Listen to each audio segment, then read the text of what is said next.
안녕하세요. 비뇨의학과 전문의 조정규입니다. 오늘 제가 준비한 강연 주제는 전립선 비대증의 이해와 치료입니다. 50대 이상 남성 절반이 경험한다는 전립선 비대증. 국내 전립선 비대증 환자는 135만 명 정도. 10년 전에 비해 65% 증가한 수치다. 증상을 방치하거나 치료 적기를 놓치면 단순 배뇨 장애가 아닌 신부전과 전신 폐혈증으로 이어질 수 있다는데, 한번 발병하면 지속적인 약물 치료 후에도 수술적 치료가 필요한 전립선 비대증. 중장년층의 말할 수 없는 고통. 전립선 비대증의 증상과 치료법에 대해 자세히 알아보자. 전립선이란 앞전자에 설립자, 즉 앞에 서 있다는 뜻이죠. 어디에 앞에 서 있냐면 우리가 이제 소위 말하는 대변을 보는 직장 앞쪽에 서 있는 장기를 말합니다. 실제로 호두알 크기 약 20cc 정도의 크기를 가진 호두알 모양으로 생긴 사랑의 장기라고 불리는 전립선은 영어로 얘기를 해도 전립선, 프로스테이트고요. 한문으로 얘기를 해도 앞에 서 있다는 뜻을 가지고 있습니다. 이 전립선은 여러 가지 기능을 하게 되는데요. 실제로 전립선은 남성에서만 있는 장기입니다. 그렇다면 전립선은 어떤 기능을 가지고 있을까요? 전립선의 기능은 여러 가지가 있습니다. 그 중에서도 우리가 수정과 관련된 여러 가지 기능들을 가지고 있는데요. 그 중에 첫 번째, 정자에 영양을 공급합니다. 우리가 수정을 함에 있어서 난자도 중요하지만 정자의 건강한 그런 운동도 중요하게 되는데요. 이러한 정자의 운동성을 높이는 데 있어서 사전된 정액이 굳지 않도록 함으로 인해서 정액의 운동성을 도와주는 역할을 합니다.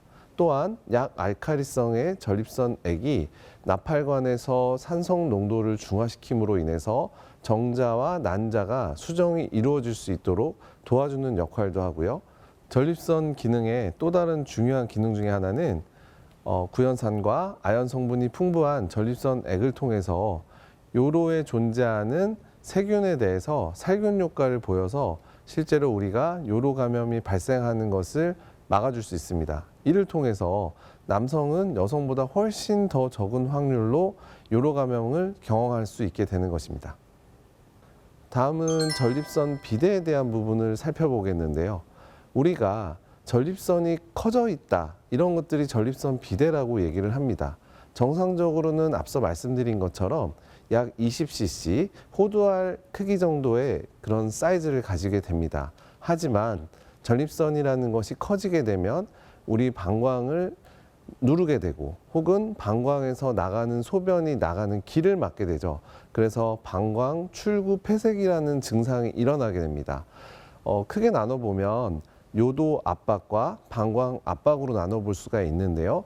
요도가 눌린다고 말씀을 드렸었는데, 이러한 증상들은 소변이 단절되는 요단절이라든지 소변이 가늘게 나오는 세뇨, 또한 소변을 보러 갔는데 잘 나오지 않는 그런 형태도 있고요.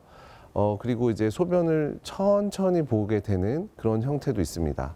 그리고 소변을 보고 나서도 여전히 소변이 남아있는 것 같은 그런 증상을 느끼기도 하죠. 이러한 잔뇨감들이 있을 수 있습니다. 또한 밤사이에 우리의 수면을 방해하면서 소변이 마려워서 깨는 야간뇨 같은 것들이 생긴다든지, 아니면 우리가 지하철역이나 이런 데서 소변이 마려워서 급하게 가다가 어쩔 수 없이 소변을 실수하게 되는 그런 요절박 같은 증상들도 발생을 하게 되는 것이죠.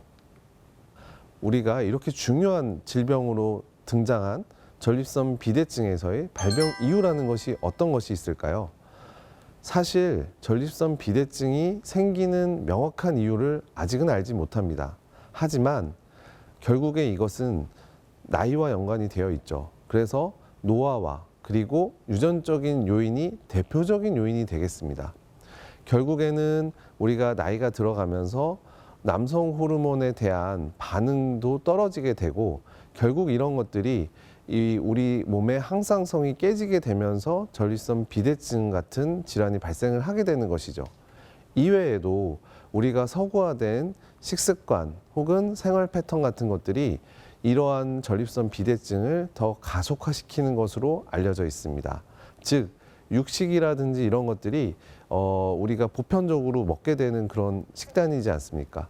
그러다 보니까 아무래도 우리의 몸에서 일어나는 반응이 이전에 발견되지 않았던 그런 병들이 발생을 하게 되는 것입니다. 국내 전립선 비대증 환자가 급증하는 가장 큰 원인은 인구 고령화로 전립선 비대증 환자 10명 중 6명이 70대 이상입니다. 또 다른 원인으로는 기름진 식생활과 관련이 있는 서구식 식습관이 꼽힙니다. 우리나라에서도 서구식 식습관이 보편화되면서 이른바 선진국형 전립선 비대증이 빠르게 늘고 있습니다. 전립선 비대증 위험을 낮추려면 동물성 지방 섭취를 가급적 삼가고 야채와 과일, 콩류 음식을 먹는 것이 좋습니다. 그렇다면 이 전립선 비대증의 역사는 얼마나 되었을까요?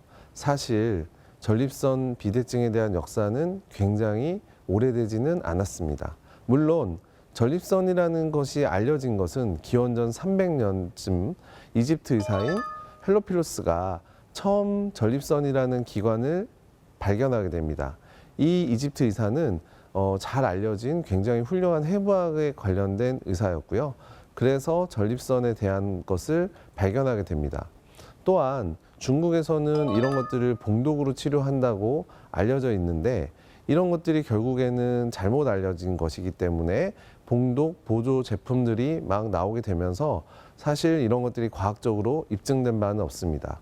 그렇다면 이러한 전립선 비대증은 어떻게 진단하게 될까요? 저희가 외래를 오셨을 때 외래 방문 시에 지금 보여지는 저러한 진단표를 통해서 환자의 증상, 주관적인 증상을 조금 더 객관적인 지표로 표현을 하는 것이 저러한 설문지가 되겠습니다.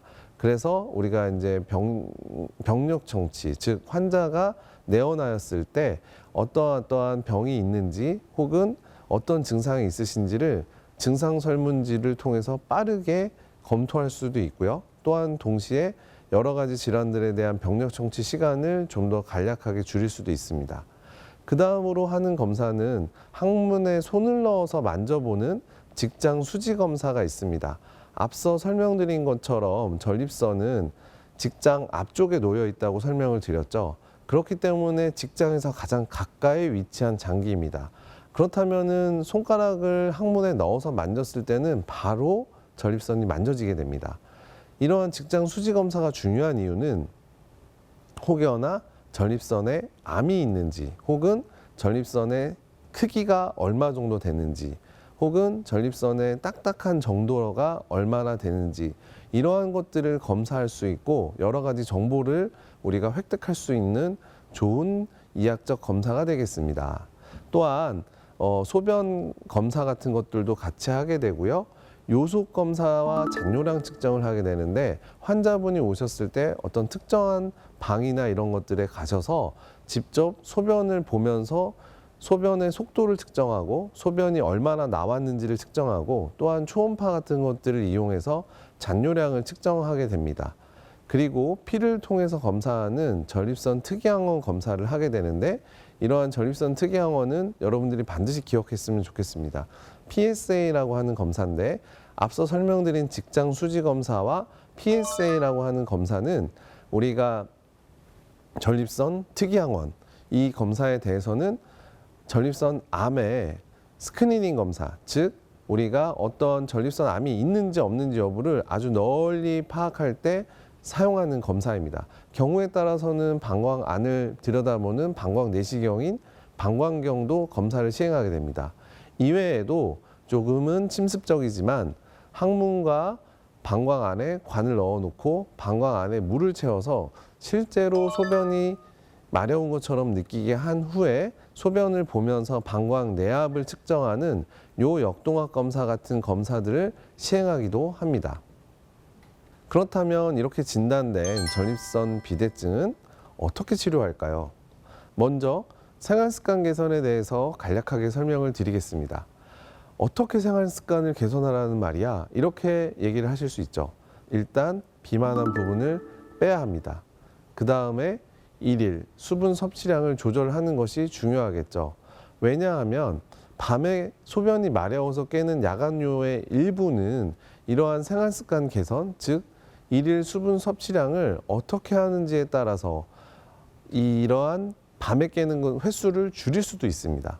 즉 오전이나 낮 시간에 좀 더 주로 많은 양의 수분을 섭취해주고 저녁 식사 이후에는 수분 섭취량을 줄이는 것도 밤에 깨는 것을 조금은 도와줄 수 있습니다. 또한 알코올 같은 경우에는 우리가 소변이 갑자기 안 나오게 할 수 있습니다. 전립선 비대증을 앓고 있었는데 본인이 모르고 그냥 계속 지나다가 어느 날 갑자기 감기약이나 아니면 많은 술을 먹거나 한 이후에 갑자기 소변이 안 나와서 응급실에 내원하시는 분들이 계십니다. 소변이 마려운데 소변을 못 본다는 것은 그 어떤 고문보다도 고통스러운 일이 되겠습니다. 또한 직장 바로 앞에 서 있는 장기라고 말씀을 드렸죠.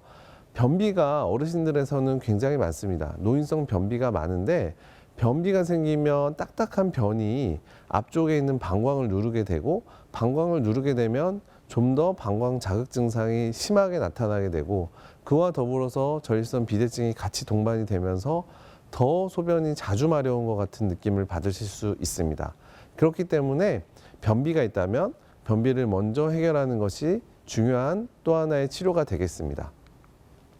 전립선은 평생 성장하기 때문에 나이가 들수록 커져 소변기를 누르고 방광 기능은 약해지면서 소변 보기가 힘듭니다.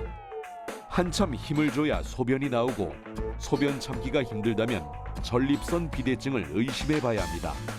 초기에는 약물로 치료가 가능하지만 심해지면 콩팥이 망가져 생명이 위험할 수도 있습니다. 전립선 비대증 환자가 과음을 하거나 특정 성분의 약을 먹으면 소변이 전혀 나오지 않는 급성 요폐에 빠질 수 있습니다. 따라서 과음을 삼가고 약을 처방받을 때는 전립선 비대증 환자임을 밝혀야 합니다.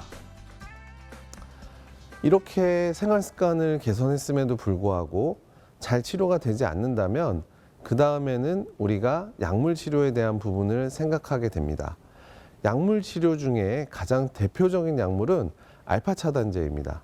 알파 차단제는 처음 개발될 당시에 우리가 혈압약으로 개발이 됐었죠. 그렇지만 이 혈압약으로 개발되었던 것이 여러분들이 잘 아는 비아그라처럼 주작용과 부작용이 바뀌는 그런 현상을 겪게 됩니다.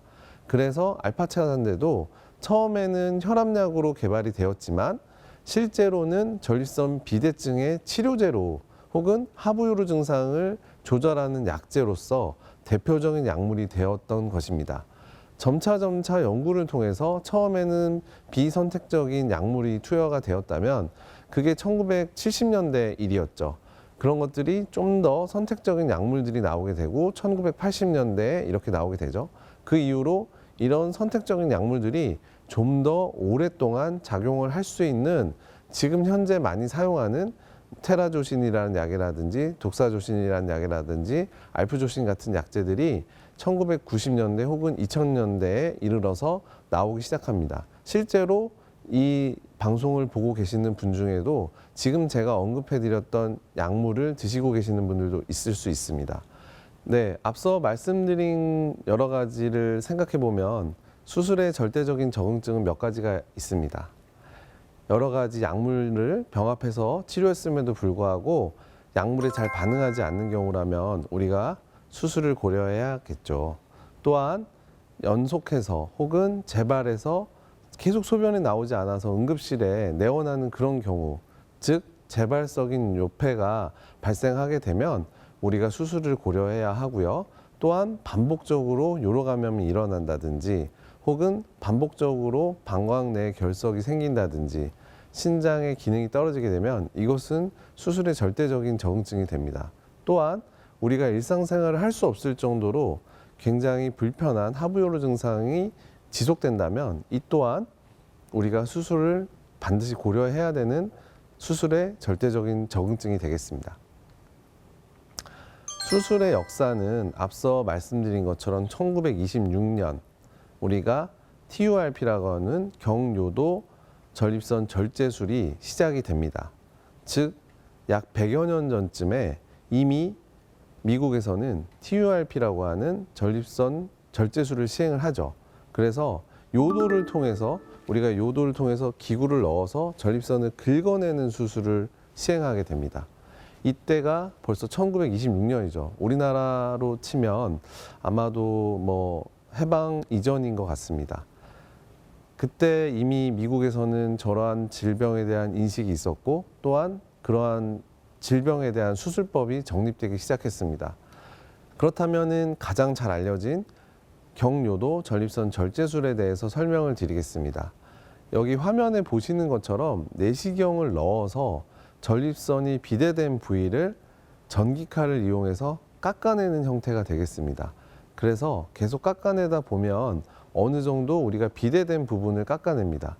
전립선 비대증이라는 것은 우리가 전립선을 크게 나눴을 때 중심부, 이행대, 말초부로 나누게 되는데 중심부와 이행대 부분까지를 깎아내는 것이 목표입니다. 말초부 같은 경우는 남기게 되는데요. 이것을 남기게 됐을 때 뭐 큰 문제는 없습니다. 하지만 말초부에서 주로 생기는 것이 전립선 암이기 때문에 이런 부분들에 대해서 사전에 전립선 암이 있는지 여부를 확인한 후에 우리가 전립선 절제술 같은 수술을 결정하게 되는 것입니다. 그래서 경요도 전립선 절제술은 전기칼을 이용해서 비대된 조직들을 깎아냅니다. 이러한 수술법은 굉장히 보편화되고 시행하기도 쉬우면서 동시에 빠르게 증상을 완화시켜 줄 수 있습니다. 하지만 경요도 전립선 절제술이 스탠다드 트리트먼트, 즉 우리가 가장 인정받고 알려진 방법이지만 실제로 이 효과는 평균 10년을 잡습니다. 10년 안쪽 바깥쪽으로 해서 재발할 수 있는 가능성이 있습니다. 깎아냈던 부위들이 다시 커 나오면서 자라 나오면서 실제로 다시 요도를 압박하는 증상이 발생하기도 합니다. 그 이후에 발견된 이제 홀뮴 레이저를 이용해서 그림과 같이 전립선의 안쪽을 완전히 파내서 방광 안에 넣고 방광 안에서 갈아서 빼는 형태의 수술이 되겠습니다. 앞서 말씀드린 거와는 조금 차이가 있죠. 그래서 앞에서는 우리가 어느 부분만 깎아낸다고 치면 이것은 해부학적인 구조상 전립선 피막을 박리해서 수술적으로 제거를 해주는 것입니다. 그렇기 때문에 이론적으로 보면 반영구적으로 효과가 나타날 수 있는 그러한 수술법이 되겠습니다. 그렇지만 이런 홀뮴 레이저를 이용해서 전립선을 절제해주는 수술은 실제로 술자가 익히는데 어느 정도의 배우는데 좀 시간이 걸리고요. 실제로 잘 시행하지 못하는 경우들도 발생하게 됩니다. 즉 술자의 손에 익어야 되는 그런 어려움이 있죠. 그렇기 때문에 뭐 이런 홀뮴 레이저를 이용해서 할 수 있는 수술을 할 수 있는 기관이 있다면 굉장히 유용하게 쓸 수 있는 것이 되겠습니다. 저도 개인적으로는 앞서 말씀드렸던 그런 경요도 절제술보다는 지금 말씀드린 이런 홀뮴 레이저라는 것을 이용해서 수술을 훨씬 더 많이 하고 실제로 거의 대부분 이런 홀뮴 레이저를 이용해서 전립선 비대증을 수술하고 있습니다.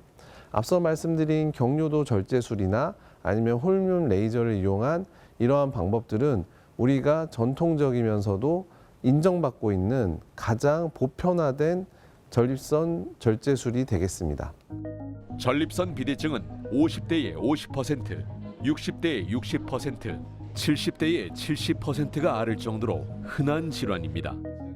전립선 비대증은 특별한 증상이 없으면 정기적으로 추적 관찰하기도 하지만 증상에 따라 약물 치료와 수술 치료법이 있습니다. 수술 치료법은 레이저를 이용해 출혈을 줄이고 조직을 제거하는 방법이 가장 많이 이루어집니다. 하지만 전립선이 커졌다고 해서 전립선 암과는 직접적인 관련성은 없는 것으로 밝혀졌습니다. 정기적으로 운동을 하고 지방 섭취를 제한하면 전립선 비대증으로 인한 배뇨 장애를 줄일 수 있습니다. 네, 이렇게 중요한 노인성 질환인 전립선 비대증, 과연 예방할 수 있는 방법이 있을까요? 전립선 비대증은 호르몬과 관계가 있죠. 남성 호르몬과 관련이 있습니다. 그렇지만 앞서 설명드린 것처럼 고령에 따라서 발생하는 질환이기 때문에 특히나 서구화된 그러한 식습관이나 생활 습관에 의해서 발생하는 것이기 때문에 여러 가지 만성 질환을 조절 잘 하고 또한 적절하게 체중을 유지하는 것이 도움이 되겠습니다. 예전 어르신들, 즉 우리가 알고 있는 시래기나 된장 이런 것들을 주로 드셨던 분들에서는 사실 전립선 비대증이라는 거 잘 모르고 사시다가 돌아가신 분들도 많습니다. 그런 만큼 전립선 비대증은 우리가 생각하시는 것처럼 나이가 많아지면서 생기는 질환이고, 실제 이렇게 초고령화 사회를 맞이한 우리나라에서는 반드시 진실을 바라보고 전립선 비대증과 마주할 시간이 온 것이라고 생각합니다. 그렇기 때문에 여러분들께서는 불편한 증상이 있을 때 빠르게 병원에 내원하시는 것이 중요하다고 생각합니다.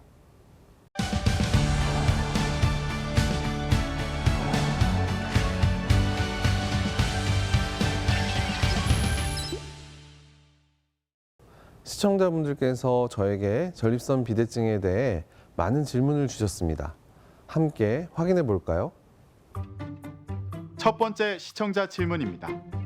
치료법 중에 전립선에 직접 열을 가해서 조직을 괴사하는 방법도 있다고 들었습니다. 이 치료법은 효과가 좋은가요? 네, 좋은 질문이십니다. 최근에 우리가 알게 된 방법이죠. 그렇지만 이전에도 사실 시도되었던 방법이기도 합니다. 열을 가해서 조직을 괴사하는 방법 중에 최근에 개발된 방법은 수증기를 이용해서 삶는 방법입니다. 전립선 조직을 삶아서 괴사시켜서 점차 괴사된 조직이 결국에는 좁아져 있던 전립선을 열어주게 되는 형태가 되고요. 최근에 보고된 여러 가지 연구 결과들을 보면 굉장히 희망적인 연구 결과들이 많습니다. 이 방법이 좋은 이유는 우리가 이제 큰 수술이라고 생각되는 다른 수술 방법보다도 훨씬 간편하게 시술이 되고, 또한 이전에 전립선 결찰술에서 부족했던 부분도 어느 정도 해결할 수 있는 장점이 있다고 생각을 합니다. 두 번째 시청자 질문입니다. 전립선 비대증 약을 먹기 시작하면서 두통과 현기증이 계속 나타나는데요. 혹시 부작용인가요? 네, 앞서 설명을 잠시 드렸는데요. 비아그라 같은 약제, 또한 알파 차단제 같은 약제들이 실제로 우리가 처음부터 비뇨의학과 약물로 개발된 것이 아닙니다. 원래는 순환기내과 혹은 심장내과 약물로 개발이 되었죠. 알파 차단제 같은 경우에는 우리가 처음에 고혈압 약제로 개발되었다고 말씀드렸습니다. 그게 주작용이었고 나머지가 부작용이 되겠죠. 그런데 부작용과 주작용이 바뀌었기 때문에 실제 주작용이었던 것은 부작용이 되겠죠. 그렇기 때문에 실제로 약을 먹고 일어나거나 누워있다가 일어나거나 혹은 앉아있다가 일어나게 됐을 때 갑작스럽게 현기증을 느끼는 기립성 저혈압과 같은 증상을 나타날 수 있습니다. 그래서 앞서 강의에서도 설명드린 것처럼 알파 차단제 같은 경우도 점차 좀 더 선택적인 약제들이 개발이 되고 좀 더 지속될 수 있는 약제들이 개발이 되고 있습니다. 그렇다면 그런 약제들이 다 완벽할까요? 그렇지는 않습니다. 어떠한 약제도 주작용과 부작용이라는 것이 있기 때문에 우리가 생각하는 것처럼 완벽한 약은 사실상 존재하지 않습니다. 하지만 여러분들이 생각하시는 것처럼 부작용이 반드시 나쁜 작용만은 아니라는 것을 저희가 이번 강의를 통해서도 아셨으면 좋겠습니다. 세 번째 시청자 질문입니다. 전립선 비대증 수술의 부작용으로 사정장애가 생길 수 있다고 하던데 시간이 지나면 회복되나요? 네, 좋은 질문이십니다. 안타깝게도 사실상 전립선 절제술이라든지 혹은 그 외에 아까 홀미움 레이저를 이용한 전립선 절제술 같은 그러한 수술을 받게 되면 사정관의 방향이 바뀔 수가 있습니다. 왜냐하면 앞쪽에 있는 중앙 부분을 파내지거나 혹은 깎이는 부분이 생기게 되면 원래 사정관의 방향과 전혀 다른 방향으로 움직이게 되면 실제로는 앞쪽으로 나가야 되는 것이 뒤집어지면서 방광 안으로 들어가는 경우들이 생기게 되죠. 이것은 구조적으로 변화가 왔기 때문에 실질적으로 한번 발생하게 되면 다시 돌아가기는 어렵다고 생각하시면 될 것 같습니다. 네 번째 시청자 질문입니다. 전립선 비대증 환자에게 홍삼이 좋다던데 사실인가요? 네, 여러 가지 설이 많습니다. 하지만 일부에서는 도움이 된다는 연구가 있습니다.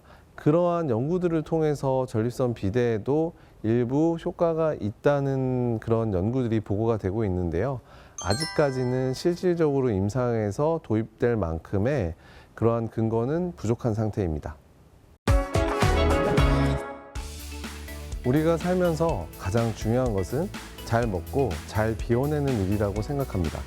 전립선 비대증은 다른 질병과 달리 치료가 가능한 질병이라는 점을 꼭 기억하셨으면 좋겠습니다.